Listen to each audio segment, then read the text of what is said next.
call it M6, it's M6, whatever we're going to be calling it. But welcome today, and thank you for coming along. I've been given the task of just welcoming everyone today because I'm probably the oldest one here. So, and I can remember the time when we used to talk about the corridor. So, the corridor's been set aside now for about 72 years. So, as I've turned 60, I'm the closest to the age of the corridor. So, I welcome this announcement today. It's long awaited, and it's fantastic. We're kicking on and getting it done. So, I'll hand it over to the Premier. Thank you, Lee. It's great to be here with the Transport Minister today, Rob Stokes, local members, Lee Evans, Mark Curate and Eleni Petnos, for this very important milestone. So today I'll make a few comments in relation to this project, the M6, as it gets underway, and also a bit of a COVID update as well, and then we'll take all of your questions. But today is a very important milestone for our state. We are building $108 billion of infrastructure over the next 4 years. These projects are incredibly important in driving economic growth and jobs growth. On this project alone, 5,500 jobs. It will ensure that over 20 sets of traffic lights are bypassed. It returns residential roads to residential people. This is what these projects do. They allow people to get home to their families faster right across the state. We continue to build the public transport and the road networks that will take our state from good to great. They are transforming New South Wales before our very eyes. There are more cranes over the skies in Sydney and our state than arguably anywhere else in the world. We started this journey in relation to building infrastructure many years ago. All these projects that have sat in the too hard basket for decades are now getting underway. These road networks are transforming our state, allowing people to get home to their families faster, ensuring heavy vehicles are taken off roads, 10,000 vehicles a day off General Holmes Drive. These ensures that not only are we building the big infrastructure, but those residential roads, suburban roads, are returned to the suburbs. That's what these projects do. We've seen that all across the state. For many years, whether it's projects like the M2 that were under the previous Labor government were opposed, built by this government, WestConnex project as well. All of these projects will make a real difference to people's lives, and we're just getting on with the job, driving the New South Wales economy. And we know in what's been a very challenging 18 months here in our state, that what has been the foundation stone that has kept our economy moving, have kept people in work, has been our public investment in critical infrastructure that will transform our state and take it from good to great. So it's great to be here with the Transport Minister today. He's got a big job ahead of him as we continue to build these road networks, which will make a real difference to people's lives. Now, in relation to the Omicron variant, a few comments in relation to that. We continue to take a precautionary approach.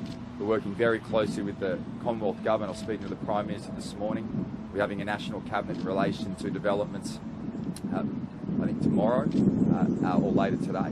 And in addition to that, we're working very closely with the Victorian Premier Dan Andrews. We've obviously put in place a 72-hour isolation for people who are overseas travellers coming into Australia. Over the last 24 hours, we had 141 people from those 9 affected countries come in. There are 2, possibly 3 positive cases.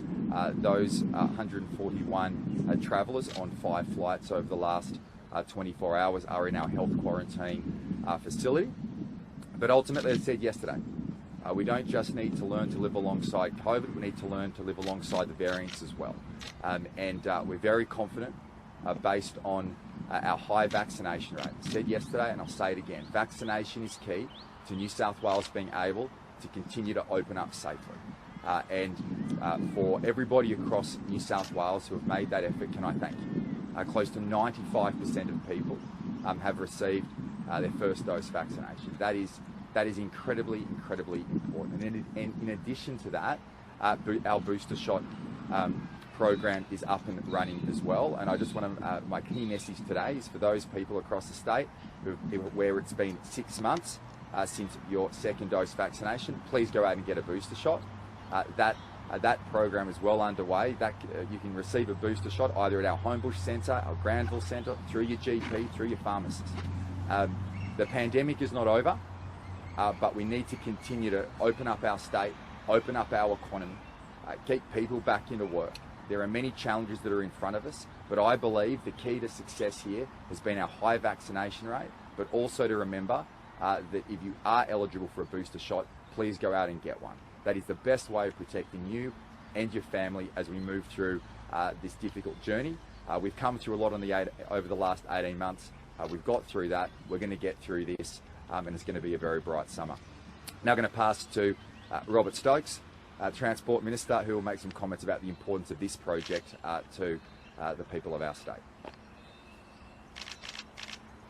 Good morning, everyone. I'd like to thank Dominic Perrotte, the Premier of New South Wales, and the local members who represent the southern part of Sydney to announce the start of a project that's been a long time in the making.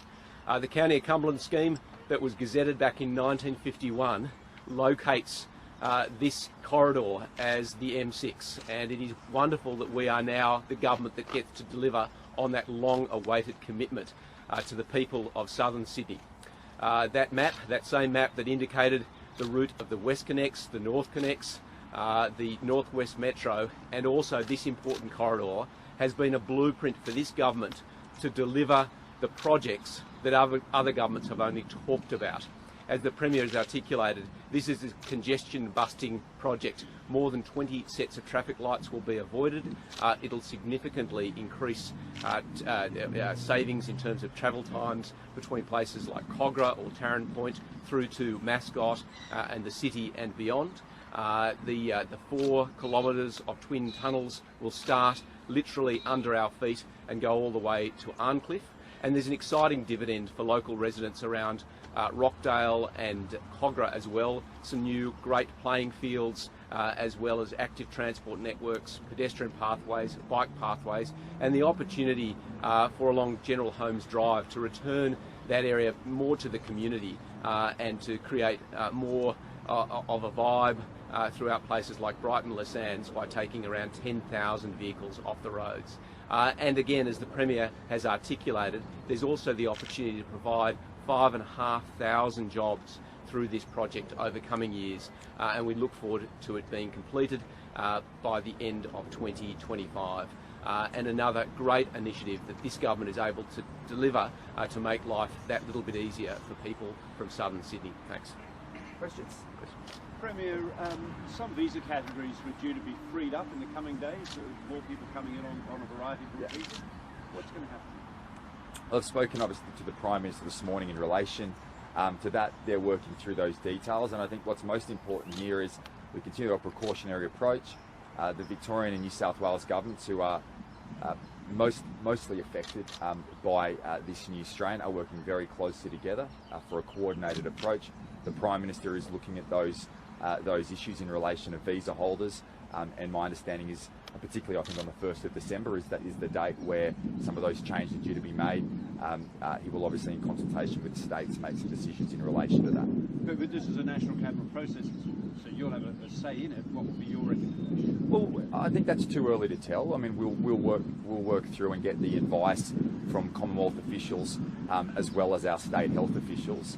We put obviously some preliminary provisions in place to ensure that those people who are coming from those 9 southern African nations are in health quarantine for this period. As we obtain some further information for other returning Australians, we've said, or returning travellers, we've put in 72 hours of isolation. We think that is the right approach, proportionate approach at this stage. Ultimately, though, we need to open up to the world. We need to do so safely. We don't need to have a knee-jerk reaction. We need to have a proportionate and balanced response to the situation that's in front of us as our health officials obtain more information, both at a state and Commonwealth level. Ultimately, our aim, our number one priority, is to keep our people safe.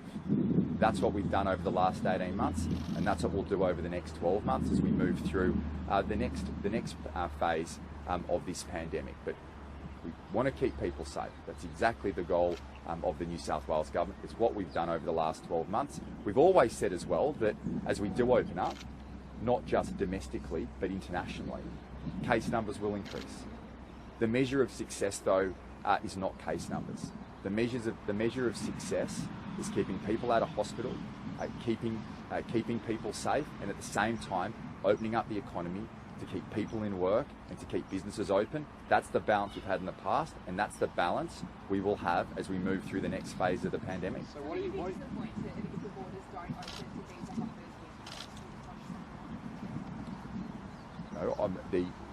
No, not at all.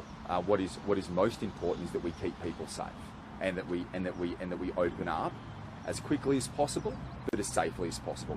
That is the focus of the New South Wales government, and that is the focus of the Commonwealth government. And working very closely together, I think particularly the two affected states here are Victoria and New South Wales. Numerous discussions with the Victorian Premier Dan Andrews. We'll continue those discussions moving forward as further information comes to light. But ultimately, we've got to learn to live alongside the virus. We've got to learn to live alongside the variants of the virus that come our way. And we'll gain that information.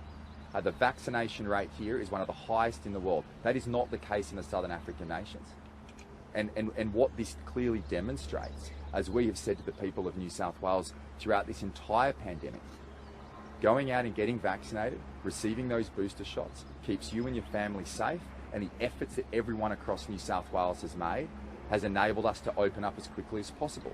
In addition to that, we want to rejoin the world. There are major challenges facing our state.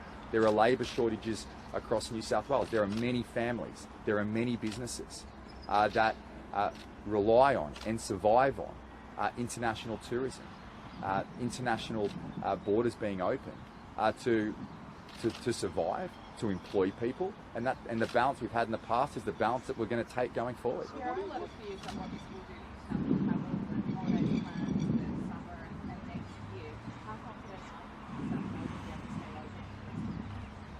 But I'm very confident that we'll continue to deal with every single challenge that comes our way. There are always going to be different variants of the virus. We have been saying that from the outset. There will always be different challenges that come our way during the pandemic. What is most important is that as a government, we assess the situation, we understand the health impacts, and we make the decisions accordingly that are in the best interest of the people of New South Wales. Is a reintroduction of hotel quarantine on the cards? No. Well, what any good government does is look at all the options available to us and prepare and make sure that the state is prepared for challenges that come our way. And if challenges come our way and circumstances change, which may result in a situation from a health perspective that there is a concern in relation to an increase in hospitalisations, we've always said that we will tailor our restrictions from time to time if necessary. That is completely in line with the federal roadmap. That is the measured approach that any state should take. And as we have opened up, we've been very clear that we do not want to go back into lockdown. We want to provide confidence to the business community. We want to provide confidence to people right across our state that they can continue to invest, that they can continue to stay open, that we can continue to keep people in work. That is the approach that the New South Wales government has taken. This is a health pandemic. There are health issues. There are economic issues. There are mental health challenges. And they will continue as we move forward. What is most important is our number one priority is to keep people safe and to keep businesses open and to keep people in work. And that's exactly what we've done over the last 18 months. That's exactly what we will do going forward. There will be, from time to time, as we have seen, new variants. When there are new variants, the response should not be, let's shut down.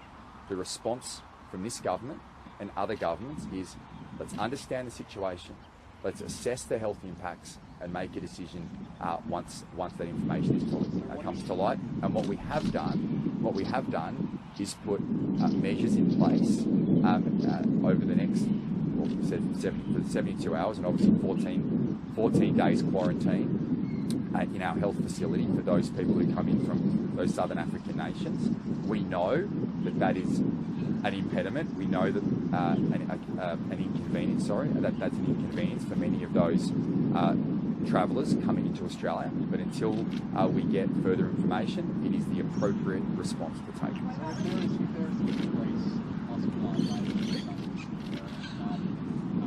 Yeah. I mean, that's what I mean. We've tried as much as possible to move the thinking away from increasing case numbers is a problem in of itself. We have always said from the outset that as we open up domestically, as we open up internationally, case numbers will increase. Case numbers increasing in of itself is not necessarily a bad thing. We need to learn to live alongside the virus. We need to learn to live alongside the variants of the virus. Vaccination is key to keeping people safe. What we do measure, and what is incredibly important, is that we monitor and keep as low as possible hospitalisations, ICU presentations and deaths. That is the focus of the New South Wales government. That is the focus as we move through this pandemic. The alternative to that is to shut down, lock down at every point in time. That is not a tenable response. But what we will do is tailor our restrictions, as we've always said, from time to time. If we do believe that there are concerns affecting the health and safety of the people of New South Wales, we will act accordingly. You've said previously that you would like. Well, we've always said during, as we've opened up domestically, and the same principle applies, and that is in certain areas of the state, if there are an increase in case numbers leading to an increase in hospitalisation numbers, then we might need to tailor restrictions from time to time. They could be in relation to face masks or other matters, but it's not. We shouldn't preempt that. What we should do in a measured and responsible way is assess the information that's in front of us and act in a proportionate way. That is exactly what the state has done to date, and that's what we'll continue to do going forward. You've said previously that you would like a One Australia approach to this Yes. variant. Do you expect the other states to follow that, and is that something you'd like to push in National Cabinet today? Well, I think that's the appropriate approach to take, and where possible, if we can seek alignment between the states and territories, I believe that's in the best interest of the country. Now, we're working very closely. As I said, I've had numerous discussions with Premier Dan Andrews of Victoria. Clearly, New South Wales and Victoria are the two mainly affected states, particularly in relation to international travel and quarantine. So we'll work closely together. If the states can have a harmonious, aligned response, I think that's best. And to date, I think the constructive discussions between the Victorian government and the Commonwealth government have set us down that path. Well, we can see it. It's going to be like a deck of cards. It's just dominoes is falling with the state borders closed. What do you say to people who've got their heart set on going to Queensland or potentially even South Australia and other states and territories for Christmas and have maybe even family and friends coming from overseas? Well, I hope we don't see that occur. I mean, But it will happen, won't it? Well, we've seen that the borders are closed, Chris, at the moment, and what's very pleasing, not just in New South Wales, but right across the country, has been that vaccination rate. Now, other states have been slower off the mark when it comes to reaching the high vaccination rates that we've seen here in New South Wales. They need to make the decisions that are in the best interest of their people, the best interest of their state, keeping whether it's people in Western Australia, South Australia, Tasmania, they need to keep their people safe. And the best way of doing that is ensuring that the vaccination rate increases in their relevant jurisdictions. Now, they've put various measures in place to help drive that. I think that's already having strong results, and hopefully if that can continue, there won't need to be any change in relation to state borders. We should be one nation, not a divided set of penal colonies. Premier, on another topic, authorities believe more than $1 billion has been laundered through poker machines and pubs and clubs. Is it time to actually do something to stop this? Well, the New South Wales government has zero tolerance for organised crime. We have zero tolerance for money laundering, and if we need to do more, we will. Obviously, the reports that we saw last night were very concerning, I'll be getting a briefing in relation to those matters today, and if there's further action the New South Wales government should take, we obviously will take. Your minister responsible for hotel quarantine, Stuart Ayres, yesterday said that the state was willing to take, we will take necessary measures, including restarting quarantine if required. Yeah. Are you guys on the same page? And secondly, would you first pull the trigger on home quarantine for international arrivals before hotel? Yeah, we're completely on the same page. And that is, any good government would ensure that measures are in place, precautionary measures, so that if circumstances were to change, the government is ready and able to increase settings and put in restrictions that are needed in circumstances where we believe there are challenges for people's health and welfare. That is Stuart Ayres is doing exactly what any responsible minister would do. And he did mention there quarantine. He's not talking about hotel quarantine. He's mentioned specifically quarantine. We put measures in place for home isolation for the next 72 hours. And it's only appropriate that he would take that action. On the pokies, it was the media that revealed what was utterly toxic and unacceptable in the casinos, both with Crown and with Star. It's the media again that's pushing it with the help of whistleblowers who've been gagged by the courts. It's not good enough, is it, when governments, which we know take hellish amounts of money from the gambling industry on both sides of the aisle, to sit there and say, well, if there's something to be done, it needs to be done, and leave it to the media to find out about it? I mean, aren't you asleep at the wheel, or worse, when this can go on and you seem insensible to the fact it's been going on for years? Well, Hugh, that's incorrect. The government takes this situation incredibly seriously. We've launched a Bergen inquiry in relation to money laundering, particularly after the media. Well, the media. Well, as you know, Hugh, the media play a very important role. That is, the government takes proactive steps in this space. There are provisions in place in relation to the monitoring of pokie machines in pubs and in clubs. Any view that somehow the government is compromised because it receives gaming revenue, I reject out of hand. The government takes these situations and revelations like this very seriously. The media, though, play an important role. That's the investigative journalism. Whilst it's fallen away for some time, this is a great example of the great role that investigative journalism can play in exposing challenges and issues facing our state. And I welcome it. I welcome the role the media plays. I don't dismiss it. I think it's revelations like this are important to be exposed. The media plays a role in that, and the government responds. It's not unusual the government responds off the back of strong media investigations from time to time. We will certainly look at this, and if there is action that needs to be taken by the state government, we will certainly take the appropriate action. Can I ask on toll roads? Is this tolled? What is the toll? And are you looking more broadly at changing the regime across Sydney? Well, $2.20 is the toll each way, and look, we know that cost of living, Chris, is a challenge for families right across our state. Having said that, we need to keep building the roads and the public transport to make a real difference to people's lives, and we will continue to do that. We are looking at those issues at the moment. Where we can put downward pressure on the system, we will. We need to do it in an appropriate way. An important trigger for that is obviously the construction of the Western Harbour Tunnel and the implications of that on the broader road network, and we're focused on that. So we'll work through those challenges. I think it's important that we have, we've said in the past, to keep this position, that you need to provide when you're building these major motorways, you need to provide for alternatives. And it's just like the West Connects. The West Connects and the opportunity that provides to the families of Western Sydney also allows roads like Parramatta Road to flow faster.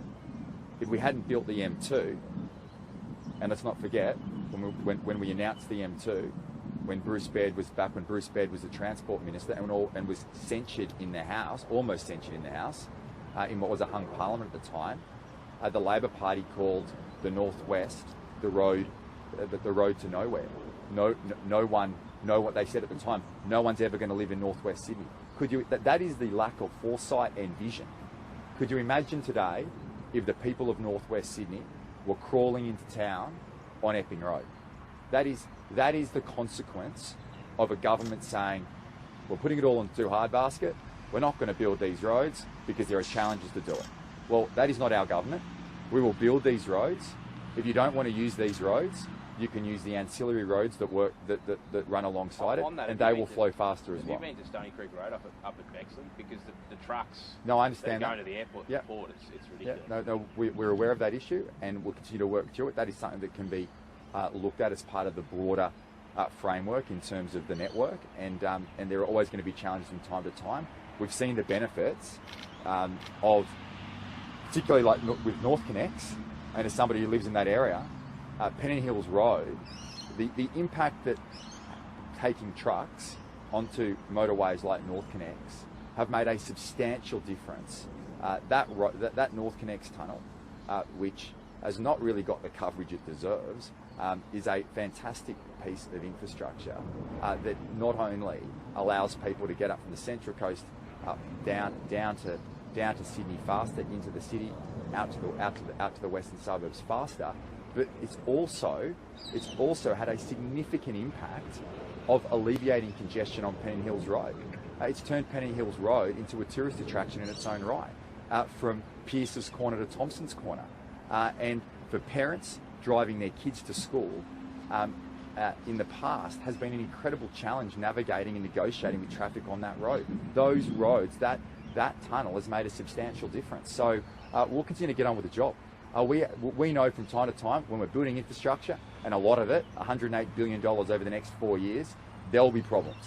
I accept that, but the alternative is to do nothing. That's what occurred in the past. That is not our government. We're building a brighter future for our state, and we're going to keep going. Premier, can you Last one on North Connects. I mean, you referenced that as the trucks. That only works because you're forcing on. Yeah. Would you consider doing the same to alleviate? I'm not going. Yeah, thanks. Look, what I will say in relation to that is we will look at those issues along the entire network as we move through this period. As I said, Western Harbour Tunnel and the challenge in Western Harbour Tunnel, the unique nature of that issue allows us to look at the network as a whole, and that's what we'll be doing. Premier, can you guarantee that the International Student Pilot Program will go ahead next Monday? It's your program, regardless of what the federal government decides, and it'll be hotel quarantine free? Well, that's our intention. That is the intention of the government, but ultimately we don't control the international borders. But that is our intention, yes. The alleged gunman from Windang yesterday is believed to be mentally ill. Are you concerned that he had access to a firearms licence, and has he access to a gun? Well, yes, I am concerned, and I'll be speaking to the police minister in relation to that matter. Did New South Wales Health recommend that all travellers promote beach to go into 2 week quarantine, or did they recommend controlling New South Wales Health provides frank advice in relation to their overall setting. We sit down and we work through all of those issues, and have reached a position that we believe is very reasonable, and the position the government has taken is in line with the health advice that we received. Minister Have you had an Stokes? update on the floods, and what's your advice to those communities that are isolated today? Well, obviously I was out in Bass Hill yesterday with the Emergency Services Minister and the Commissioner of the State Emergency Services. There are many challenges in relation to this facing our state at the moment. There has been over 30 rescues. That is in the last 24 hours, I believe. That is way too many, and that's why my clear message to people across the state who are in flood-prone communities who are affected: please follow the advice. Please follow the instructions that you've received. We have over 400 state emergency services volunteers on the ground across our state. They are putting their lives at risk to protect you and your families. Please follow those instructions. Please don't drive through floodwaters, and please look after yourselves and look after your families. And if you follow those instructions, you'll ensure that you stay safe and your family stays safe. Minister Stokes, the Manly ferries have failed their testing in swell conditions, and how embarrassing is this for your government? Well, that's incorrect. The test was unable to be concluded because the swell conditions didn't last for long enough. So it wasn't a matter of how the ferries performed in those tests, but rather the tests could not continue because the swell conditions didn't last. A window shattered and the rudder almost fell off the ferry. Like, they're not going too well, are they? So I've been briefed on this specifically by the Chief Operating Officer for Transport for New South Wales this morning, and on those two incidents you raise, first in relation to the broken window, I'm advised that had nothing to do with the swell conditions. That was the first piece of advice. And the second thing was that there was a nut that became loose on the thread of its screw, or of its bolt rather, and they're going to put a split pin on the end of the bolt to ensure that doesn't happen in the future. We're talking about a loose nut here. Just generally though, I mean the ferries, the river class not being able to go under the bridges, asbestos found in them, the glare issues at night, now the Manly ferries having these issues in bigger swell. This overseas procurement that's been undertaken, are you regretting that? Well, first, a couple of things to put here. These ferries, in both instances, were designed by locals, by a great Australian company that was designed specifically for Australian conditions. In relation to the issue of the bridges, well, the ferries have never been able to have passengers on top of the roof as they've gone under these bridges. So it wasn't a case of the design of the ferry, but rather the height of the bridge. And in relation to the Manly ferry, well, I've answered those questions. Regarding correct the drivers named the failed details? I haven't been very specific on that issue. Minister, regarding the M6, is there any chance the whole project will actually be finished in our lifetime? Every one of your MPs there, it was all before they were born, it was first mooted. Well, you'd be pleased to know that they've been actually lobbying on the walk over here for us to get on with the next stage. Obviously, this commitment relates to the start of stage 1 of the M6, but we have invested significant funds in doing the business case for the next stage down to Loftus.